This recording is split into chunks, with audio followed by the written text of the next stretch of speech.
Pero la entrada a una iglesia pentecostal, donde el espíritu discierne hasta lo más profundo del ser, y donde las personas son convocadas a ir hacia ese espíritu y de asumir que la conversión es renovación, hace que tengamos esa práctica social y política que requiere cambios en la conducta, no solamente hacia Dios, sino la conducta hacia el prójimo. Por eso se habla, por ejemplo, en el pentecostalismo, de forma muy importante, de la santidad. Y la santidad no sería un error entenderlo como retirarse, porque muchas veces se habla de eso, pero eso es un error teológico. La santidad no es otra cosa que consagración, es dedicarse, pero dedicarse a lo bueno, pero no es retirarse de lo malo, necesariamente. Uno dice, pero una cosa implica la otra, no necesariamente. Vos podés retirarte de lo que considerás malo, ser apolítico y terminar no haciendo nada por el bien. Pero si te consagrás a hacer el bien, como consecuencia, como acto ineludible, vas a dejar lo malo. Porque una cosa es que hacer el bien expulsa las acciones negativas. Y así lo va a entender el pentecostalismo. Por eso es que el hermano se enseña, por ejemplo, a diferencia de otras denominaciones históricas de las cuales procedemos, y prácticas que no se hacían, que no se vivían, se enseña al hermano pentecostal, al hermano bautista, que vengan a la iglesia con Biblia en mano. Y uno decía, ¿por qué? Y cuando la tenía en el bolso, sáquela, llévela en la mano, que en la calle la gente sepa que usted es evangélico, que usted se guía por la palabra de Dios. Ponga la calcamonía en el auto, el pececito. Vaya y cuente a las personas, o sea, sí, algo que no pasaba en las iglesias de otras tradiciones. Con la renovación pentecostal se entiende el mover del Espíritu, el bautismo del Espíritu, como un acercamiento de Dios hacia la sociedad, hacia el mundo, a través de su pueblo. Hay un señor que se llama José Carlos Mariátegui, que yo leo mucho, que es peruano, murió hace mucho tiempo porque escribió a principios del siglo XX ensayos, 7 ensayos de la realidad peruana. Es un clásico de sociología latinoamericana y posiblemente alguno de ustedes la haya escuchado o leído. Eh, Y entonces él hablaba de las iglesias protestantes. Dice, las iglesias protestantes tienen como misión abrir colegios, hospitales, comedores, pero en base a que hay otros espacios públicos, no necesariamente religiosos, que tienen prácticas semejantes, tienen sus días contados. Lo decía alrededor del año 1910, 1915. Por esas épocas estaba surgiendo la iglesia pentecostal, con estos avivamientos y con este actuar dentro de las clases sociales más bajas. Mariátegui era izquierda, y su preocupación era la gente más pobre y excluida, los pueblos aborígenes también. Hay teólogos que dicen así, la teología de la liberación, las teologías latinoamericanas eligieron a los pobres para ayudarlos. ¿Han escuchado la teología de la liberación seguramente alguna vez? O lo han leído, las teologías latinoamericanas. Y dice, la teología de la liberación eligió a los pobres para ayudarlos, pero los pobres eligieron a los pentecostales. Esa frase la usó José Miguel Bonino, teólogo de la liberación metodista, y lo tenemos en este libro. Es algo muy, muy interesante para ver, porque han sufrido mucho desprecio de parte y menosprecio de parte de otros grupos evangélicos, justamente por verlo como una práctica religiosa de gente ignorante que cree en estas cosas de los demonios, que creen estas cosas de la santidad, de la santidad, en esta cuestión de los milagros y de la oración, y son ignorantes, que están todavía siguiendo esa serie de creencias y prácticas y qué sé yo. Han habido excesos, sí, pero su misión y su trabajo, sin embargo, ha sido sumamente importante y hoy, quizás con el correr de los tiempos, tienen más repercusiones todavía.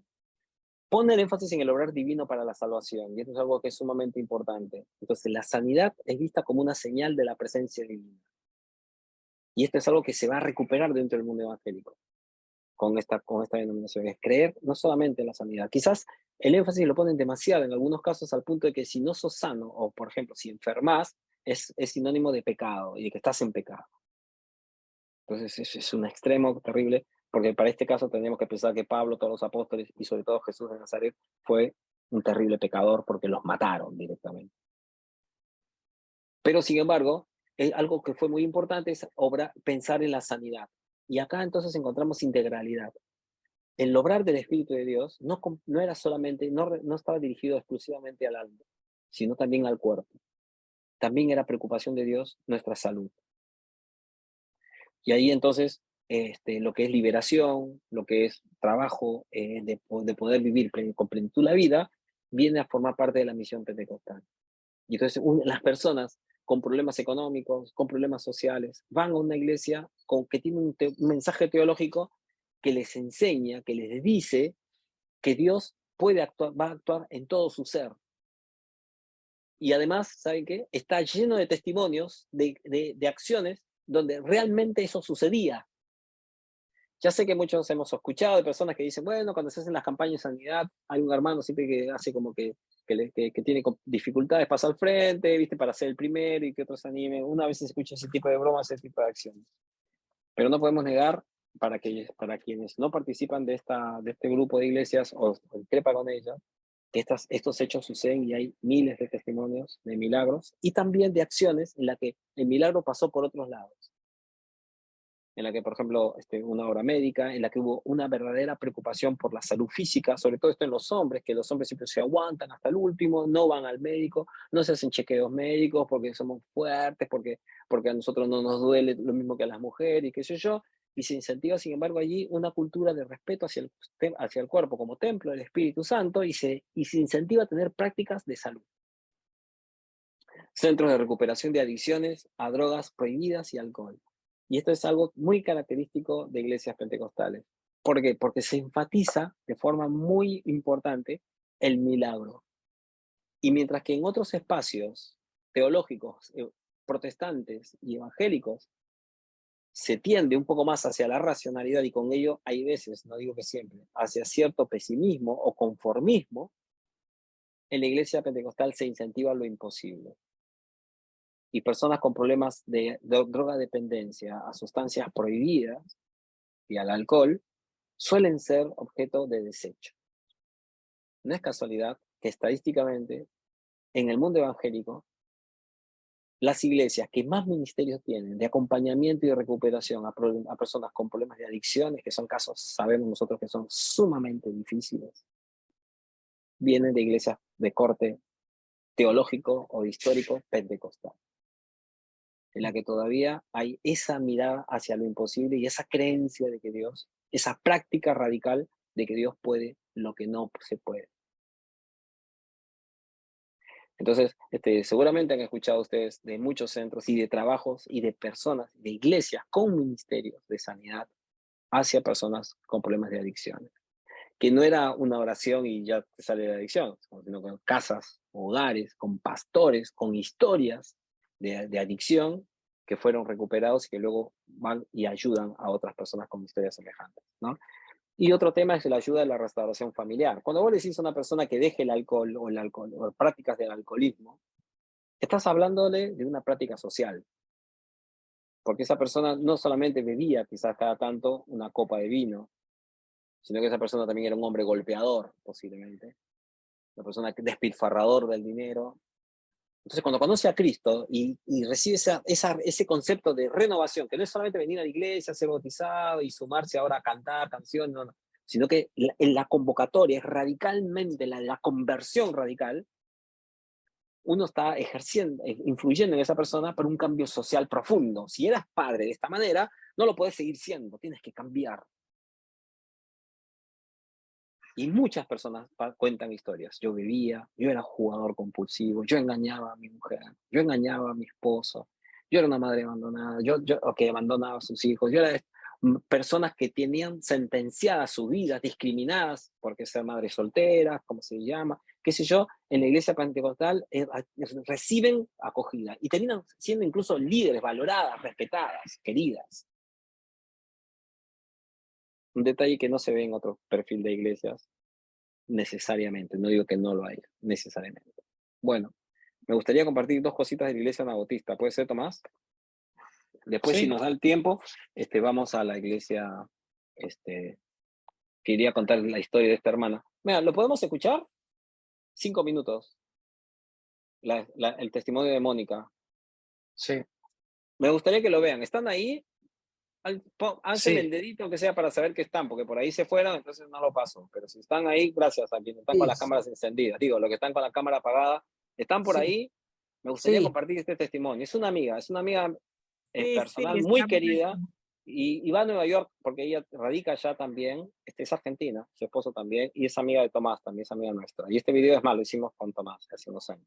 Más, lo hizo un amigo. Pero miren, espero que puedan escucharlo y díganme si no lo escuchan bien. Está compartiendo pantalla. A ver, si no lo ven acá, yo hago el link y entro por otro lado. Ahí va, el testimonio de Mónica Regina.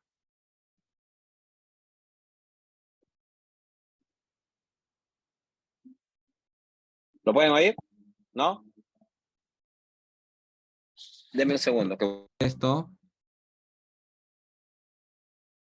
¿Saben qué voy a hacer? Voy a sacarme los audífonos para que entre el sonido bien. Es cortito, pero me parece que tira algo vivencial. ¿Me pueden oír todavía? Sí, ¿no? Tener algo vivencial va a ser más enriquecedor para, pensando en el testimonio de esta hermana. La quiero mucho.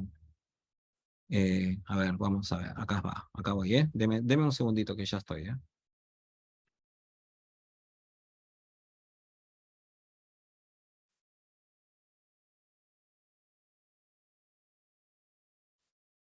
Acá. Voy a compartir entonces y vamos.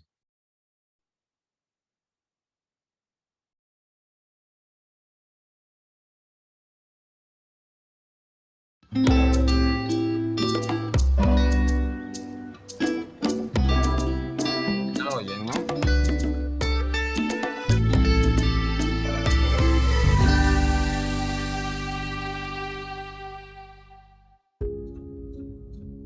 Estamos aquí hace 20 años, llegamos con un propósito de viendo la necesidad y empezamos a trabajar con la comunidad, con el barrio, integrándolo a la iglesia. Había mucha necesidad, comenzamos a este ministerio mirando realmente cuáles eran los puntos más importantes y lo que la comunidad y el barrio necesitaba de la iglesia, de Jesús. A ver los pies de Jesús caminando por aquí, pero sabiendo que había cosas específicas. Así que comenzamos haciendo una cartografía del lugar. Me acuerdo que en ese momento fuimos a la municipalidad a buscar un plano y en el plano empezamos a marcar todo lo que era necesario acá. Marcamos a donde había centros de salud, donde había brujos, donde había iglesias evangélicas, iglesias católicas, colegios privados, estatales, y después de estar marcando eso sabíamos específicamente lo que se necesitaba en el barrio. Y había dos cosas importantes que marcaban ese momento aquí en el país. Había mucho hambre, y el hambre no solamente era físico, sino también espiritual a causa de las cosas que estaban pasando y en el contexto en que estaban viviendo. Y además del hambre, había mucha delincuencia y drogadicción, venta de drogas, y sabíamos que ahí teníamos que apuntar. Así que comenzamos a trabajar con las familias, les dábamos de comer, les hablábamos y les llevábamos el mensaje de Jesucristo con el amor.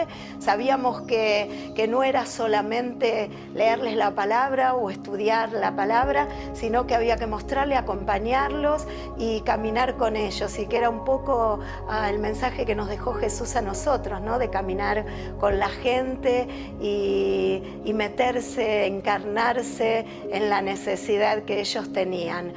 Un día surgió de que había muchos chicos abandonados en la calle y que necesitaban también resguardarse de sus propias familias, de sus propias casas, y los empezamos a traer aquí.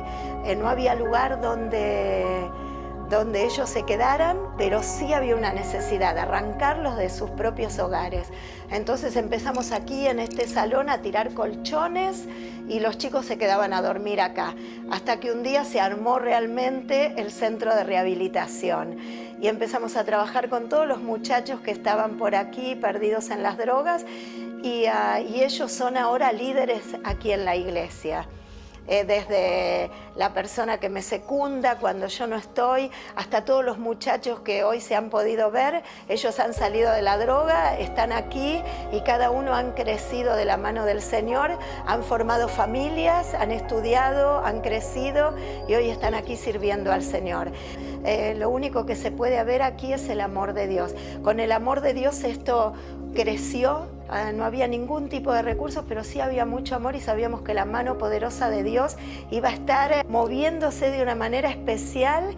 Y así fue, se movió y se formó esto que es una gran familia, la familia del refugio, la cual es como una necesidad de estar aquí. Esta realmente es nuestra casa. Hoy los chicos no están viviendo aquí, pero sí estamos todo el día aquí compartiendo con nuestros hijos, nuestros nietos. Muchos han crecido, han formado familias y ahora no están ellos solamente, sino que también vienen con sus hijitos y bueno, y la familia que se multiplicó.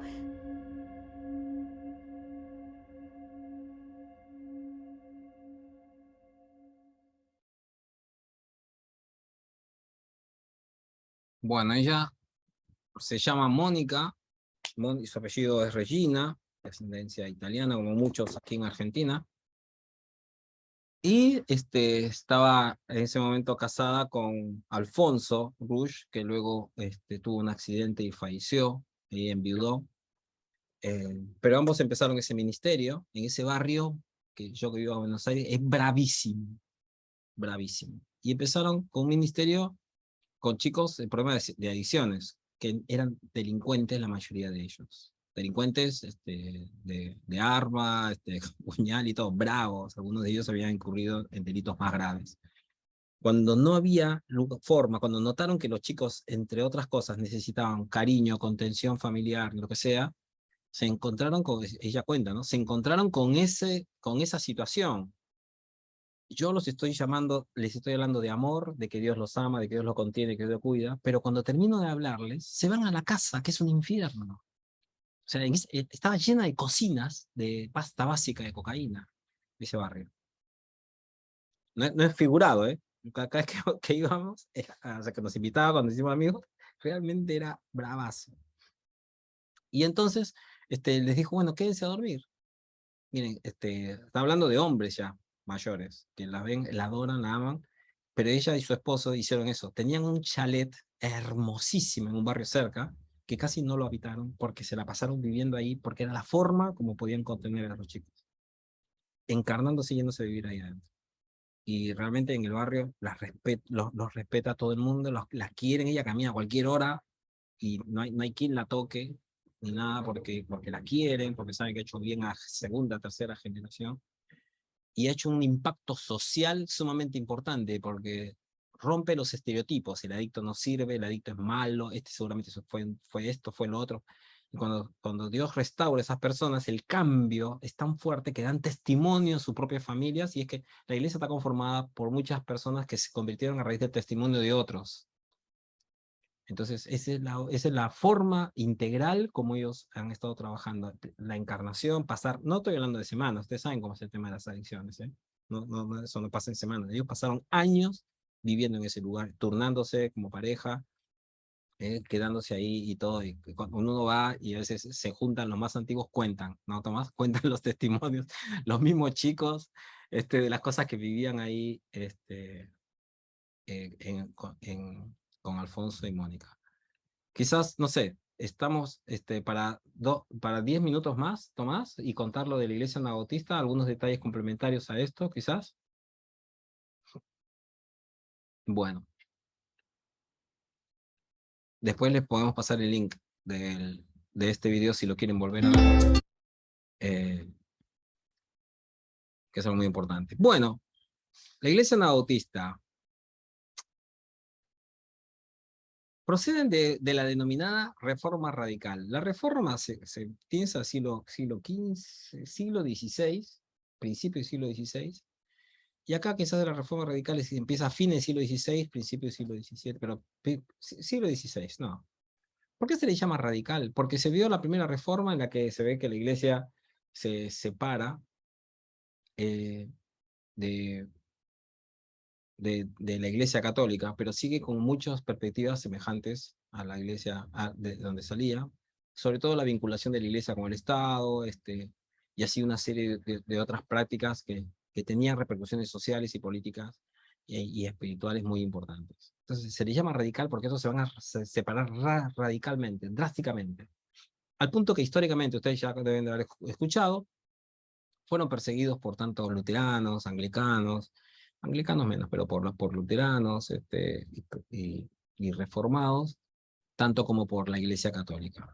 Muchos de ellos tuvieron que huir y lo hicieron hacia los Estados Unidos, justamente para establecerse en lugares nuevos, libres, en donde se libraran de estas persecuciones que tenían que ver con la muerte y la prisión.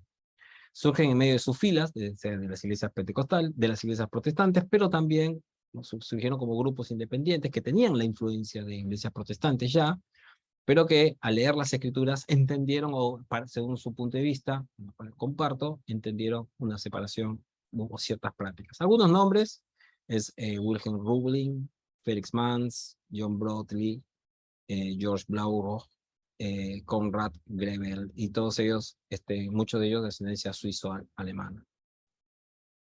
Bueno, algunas cosas que va a enseñar fundamentalmente y que está relacionado con la misión es la libertad de conciencia. Y acá quizás algo que cuesta mucho, y que yo soy bautista argentino, y esto es a diferencia de los bautistas en otras partes del mundo, particularmente de los Estados Unidos, porque las iglesias bautistas argentinas tienen, nuestra historia, tenemos una beta de las misiones norteamericanas, bautistas, pero también de los bautistas suizos y bautistas ingleses. Entonces hay mucha tradición europea en nuestras iglesias, y esta cuestión, por ejemplo, de la libertad de conciencia es una característica muy fuerte de las iglesias acá, en la que se enseña un lema que se enseñó muchísimo, que es en la unidad, diversidad, y en la diversidad, unidad. Entonces hay toda una cultura, y los anabautistas van a trabajar sobre este tema muy importante, que va a tener repercusiones sociales y políticas en algunos países, aunque nos va a costar en América Latina, sobre el respeto a lo que piensa el otro.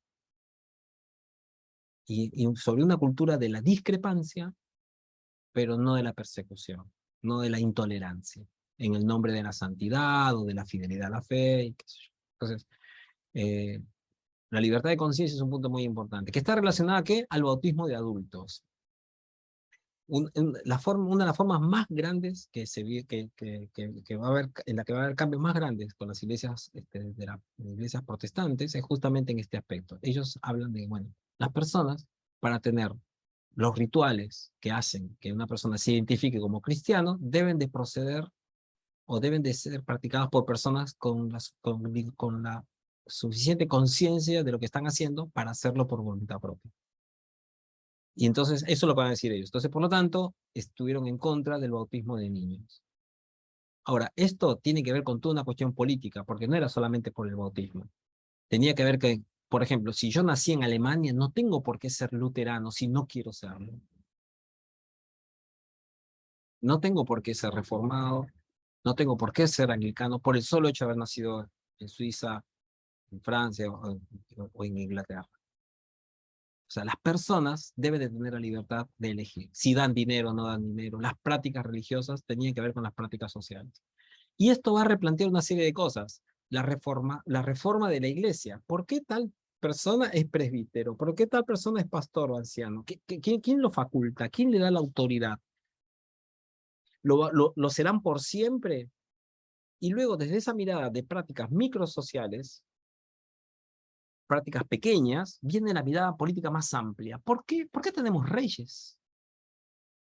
Bueno, de los sociólogos que van a trabajar sobre este tema, cuando hablan de la caída de los imperios o de los reinados, se va justamente a cuestionar, o se va a hablar de los aportes de las iglesias protestantes y de los movimientos de la reforma radical por cuestionar justamente ese orden político. ¿Podemos decir que el rey lo puso Dios? ¿Podemos decir que el padre que yo tengo que obedecerle a cualquier costa, aunque sea un pedófilo o un violento? ¿Tengo que someterme a las leyes humanas? Por ejemplo, ilegal. ¿Para quién soy ilegal? Cuando estoy en un país no indocumentado, sino con documentos que no son reconocidos en ese país, pero que sí yo tengo documentos de otros países, de otras partes. El concepto de nación, el concepto de país, ¿de dónde procede? ¿Quién lo legitima? Teológicamente, ¿podemos decir que hay que cumplir las leyes de un país a pesar de que somos evangélicos y tenemos solamente a Dios como soberano? Bueno, los anabautistas y todas estas, cronológicamente, con estas tradiciones teológicas, van a marcar la misionología de muchas iglesias evangélicas que van a cuestionar, en algunos casos, abiertamente a las autoridades humanas. ¿Por qué? Por el principio de la libertad de conciencia. Un solo mediador entre Dios y los hombres, Jesucristo hombre. La máxima autoridad a la que yo me someto es Jesucristo, y a quien conozco a través de los evangelios y por la práctica del Espíritu Santo. Entonces, someteos a toda autoridad humana. Romanos 13 está sujeta a que esto no rompa con los principios fundamentales del Nuevo Testamento. Hospedar al perseguido, por ejemplo. Acuérdense que estos son perseguidos, que han vivido esa experiencia muy poderosamente. Entonces, todo lo que muchas de las cosas que van a enseñar están relacionadas con practicar la justicia, la armonía y la paz, no entendiéndose como pacificación, como la Pax Romana, que fue imposición, ¿no? Uno dice, bueno, gracias, Dios permitió que los romanos incentivaran la Pax Romana para que la evangelización se pueda dar en el mundo. Esa es una locura. Esa Pax era abuso, maltrato, expropiación, violencia, robo. La paz que están hablando los hermanos anabautistas y que recuperan del Nuevo Testamento tiene que ver con las perspectivas, con las perspectivas de paz como justicia, como equidad, como solidaridad con los más necesitados. Bueno, las iglesias menonitas, por ejemplo, que proceden de esta línea bautista, y algunas iglesias bautistas también, por eso no todos los bautistas son iguales, hay muchas, hay cientos de denominaciones bautistas. Algunas tienen una historia más fuerte porque el nombre bautista viene también del apodo anabautista, que significa rebautizadores. Ese apodo se lo ponen las iglesias reformadas, las iglesias protestantes, que los quieren ofender, diciendo, nosotros ya los habíamos bautizado a los niños y ellos los vuelven a bautizar. Bueno, en las iglesias menonitas, por ejemplo, han trabajado el tema de la mediación en situaciones de conflicto, por ejemplo, en países como El Salvador, Nicaragua, Guatemala, Colombia, ¿no? Y en las que han hecho aportes políticos desde lo social, pero también en cuanto a la convivencia saludable dentro de lo que eran pequeñas ciudades y pueblos, en donde la intolerancia marcó incluso niveles tan altos de asesinato.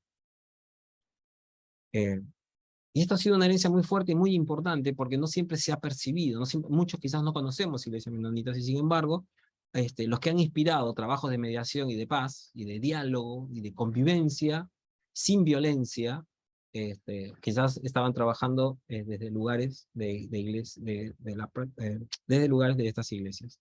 Entonces la paz no la conciben como mera ausencia de violencia. Esto es algo muy importante también. La paz es que esté todo tranquilo. Porque si vos tenés a una persona atada y la metés a una jaula y la sometés, quizás no escuches muchos ruidos ni nada. Si la violentás, si la drogás, si la dejás ahí tirada, torturada, posiblemente no haya perturbación de lo que algunos entienden como paz. Pero eso no es paz, según los evangelios. O es otra paz. Es la paz de Roma.